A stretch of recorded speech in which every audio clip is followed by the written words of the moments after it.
Come on, talk to me.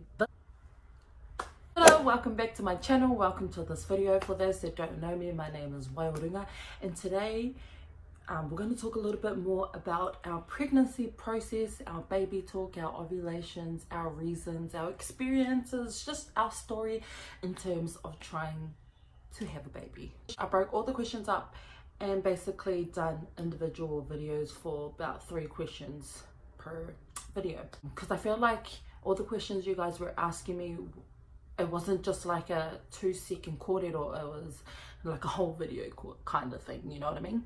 Yeah, so without further ado, let's get into it. Question number 1. Why did we choose IVF over artificial insemination? Wow, did you see that? I literally went from why did you to like back to me.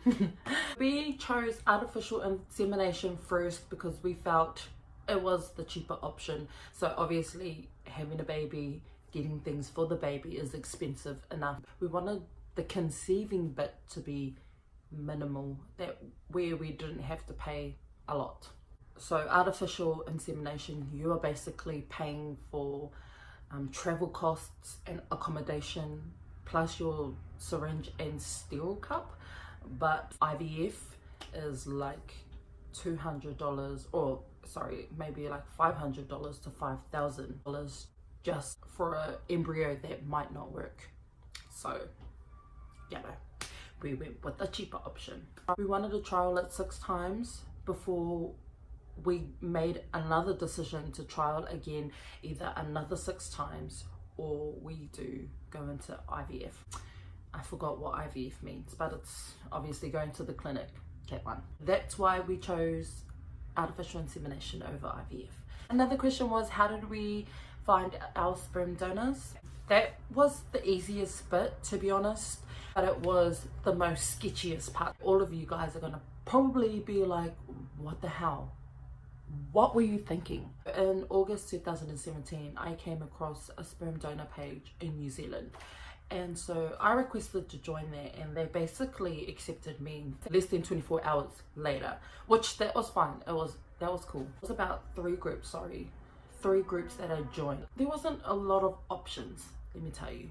So we had one man who was willing to go to Christchurch, to Invercargill, to Taupo, to Auckland. He was from Whakatane. At that time, we were looking specifically for Māori men, and this fella was Māori.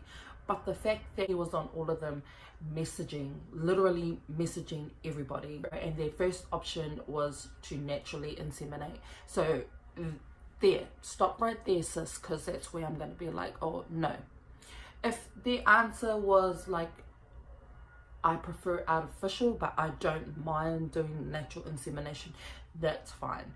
But the fact that their posts were like, I prefer NI, you know, I was just like, nope, it is not going to happen. Ended up finding a good person, a good sperm donor, but by this point I was flying back and forth from New Zealand to Australia every 2nd month basically. So we ended up saying no to him. July of last year is when I ended up coming across Australian sperm donation groups. I keep saying sperm donation, but they actually cater for everyone. So they cater for surrogacy, they cater for sperm donation, they co-parents. Keep saying sperm donation because that's what we were looking for. On this page, on the Australian page, instantly I felt safer using this page. Before you can even get accepted, before you even join the group, actually you have to go through about 10 questions, or 5 to 10 questions, where they ask you about how old are you, where are you from, and you actually have to live in Australia to be accepted, and why do you want to be a mother or a sperm donor or surrogate, you know, whatever. It's like 5 days later I ended up getting accepted, but that's because I was like, hello, you still haven't read my you still haven't accepted me. Like, I was looking for the admin and all, and I personally messaged her, I think, or him. So he ended up accepting. As I was just reading, there was a lot of people who donate sperm, who want to co-parent, who are lesbians, who are gay, who want kids. Even straight couples were on there because they couldn't have a baby. It's not just for my LGBT members, it's for everyone. And before you could even post on the Australian donation page, you actually had to read the terms and conditions, and it kind of leaves like this little hint. So the admin definitely knows when you've read the terms and conditions. Otherwise, yeah, if you haven't, then you cannot post. So that was like a smart move, and that's how I knew this was extra safe. He went so far as to grouping people in their situations. All we had to do was click on this bit that says sperm donors, and we found a whole list. We also found their posts, we found their pages, we found where they live, what they do, and all of that. I didn't really message them personally. I actually waited till they messaged me, because some of them may have been on there but may not be on there, and they may have given up on sperm donations. So I waited till they messaged me, and that's basically how we found our sperm donors. It wasn't a very safe option, but in the end we found two great sperm donors who, well, one was Mediterranean and another one was Australian and Mediterranean. So that's that question.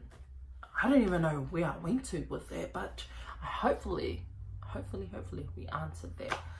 So yeah, I hope you enjoyed this video. Give it a thumbs up. Definitely comment below if you have any other questions. Don't be afraid to ask me any questions. Thank you so much. Bye.